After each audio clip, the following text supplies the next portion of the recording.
Matius pasal 11. Saat hidup menjadi padang gurun, cara menang atas pencobaan yang kuat. Saudara yang terkasih, pernahkah Anda merasa hidup seperti padang gurun? Doa terasa kering, keuangan terasa menekan, godaan terasa lebih kuat dari biasanya. Dan Anda bertanya, Tuhan, mengapa justru setelah aku berusaha dekat kepadamu, pencobaan ini datang? Jika itu yang sedang Anda alami, Anda tidak sendirian. Yesus pun pernah berdiri di padang gurun, lapar, sendirian, dicobai. Dan kabar baiknya, Yesus menang. Dan kemenangannya adalah jaminan bahwa Anda juga bisa menang. Hari ini kita akan belajar bukan hanya bagaimana Yesus dicobai, tetapi bagaimana kita bisa berdiri teguh ketika hidup terasa seperti gurun yang sunyi. Jangan lewatkan bagian akhir, karena saya akan mengajak Anda mengambil satu keputusan penting yang bisa mengubah cara Anda menghadapi pencobaan mulai hari ini. Padang gurun bukan tanda Allah meninggalkan Anda. Matius pasal 1 berkata, open quote, maka Yesus dibawa oleh roh ke padang gurun untuk dicoba iblis, close quote. Perhatikan ini baik-baik. Yesus dibawa oleh roh. Artinya apa? Padang gurun bukan kecelakaan. Padang gurun bukan hukuman. Kadang padang gurun adalah proses. Bayangkan seorang atlet yang sedang dilatih. Ia berkeringat, lelah, ototnya sakit. Jika dilihat sekilas itu seperti penderitaan. Tapi sebenarnya itu sedang dibentuk untuk pertandingan besar. Yesus sedang dipersiapkan untuk pelayanan besar. Dan sebelum mukjizat terjadi, ujian datang lebih dulu. Mungkin hari ini Anda berkata, Tuhan, kenapa hidupku terasa berat? Bisa jadi Tuhan sedang mempersiapkan Anda untuk sesuatu yang lebih besar dari yang Anda bayangkan.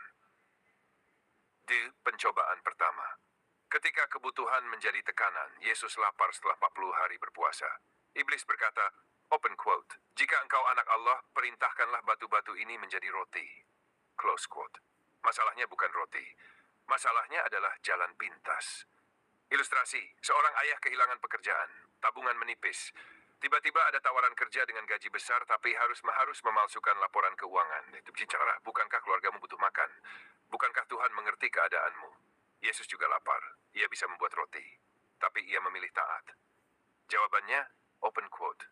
Manusia hidup bukan dari roti saja, tetapi dari setiap firman yang keluar dari mulut Allah. Close quote. Artinya, lebih baik lapar tapi taat daripada kenyang tapi kehilangan kehendak Tuhan. Saudara, kebutuhan tidak boleh mengalahkan ketaatan. Pencobaan kedua, keinginan untuk diakui. Iblis membawa Yesus ke puncak bait Allah. Bayangkan jika Yesus melompat dan malaikat menangkapnya. Semua orang akan takjub, viral, sensasional. Tapi Yesus menolak. Mengapa? Karena iman bukan pertunjukan. Hari ini kita hidup di era validasi. Berapa banyak orang melakukan sesuatu hanya supaya dilihat. Bahkan pelayanan pun bisa menjadi panggung ego. Ilustrasi, seorang pelayan Tuhan melayani dengan tulus. Awalnya hatinya murni.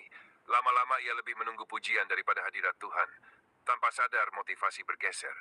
Yesus berkata, open quote, janganlah engkau mencobai Tuhan Allahmu. Close quote. Iman sejati tidak butuh panggung. Iman sejati tetap taat walau tidak ada yang melihat. Pencobaan ketiga, sukses tanpa proses. Iblis menunjukkan semua kerajaan dunia. Ia berkata, open quote, semua ini akan kuberikan kepadamu jika engkau sujud menyembah aku. Close quote. Ini tawaran besar.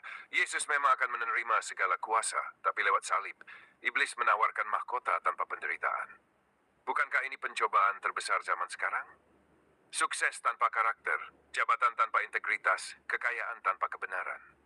Ilustrasi menyentuh, seorang pengusaha Kristen hampir bangkrut. Ia diberi kesempatan kerjasama dengan syarat menutup mata terhadap praktik curang. Ia bergumul semalaman, air mata mengalir. Ia memilih menolak. Beberapa bulan kemudian, Tuhan membuka pintu baru yang lebih bersih dan lebih besar.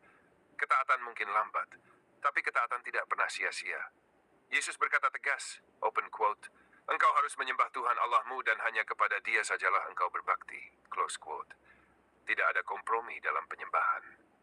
Rahasia kemenangan Yesus. Ada pola yang jelas. 1. Yesus tidak berdebat panjang.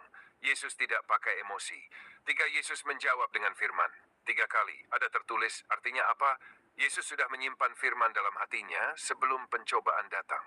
Saudara, kita tidak bisa mencari ayat saat badai sudah menghantam jika sebelumnya kita tidak pernah mengisi hati dengan firman. Kemenangan bukan terjadi di padang gurun.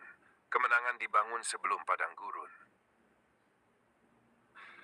Pesan penguat yang menggetarkan ayat 11 berkata, open quote, lalu iblis meninggalkan dia dan malaikat-malaikat datang melayani Yesus, close quote. Perhatikan urutannya.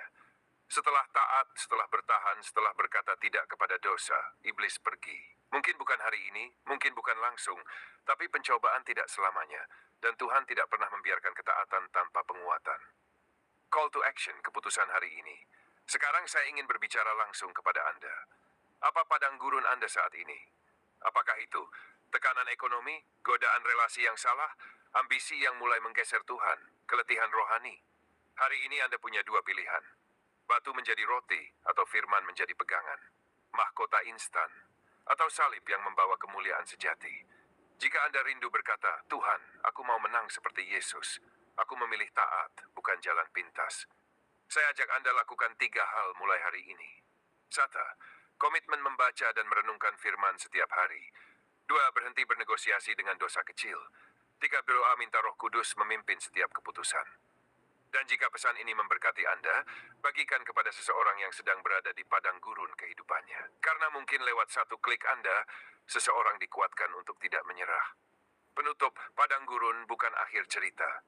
Itu hanya tempat pembentukan. Yesus keluar dari padang gurun dengan kuasa. Dan Anda pun bisa. Karena kemenangan bukan milik yang kuat, tetapi milik yang taat. Tuhan memberkati Anda.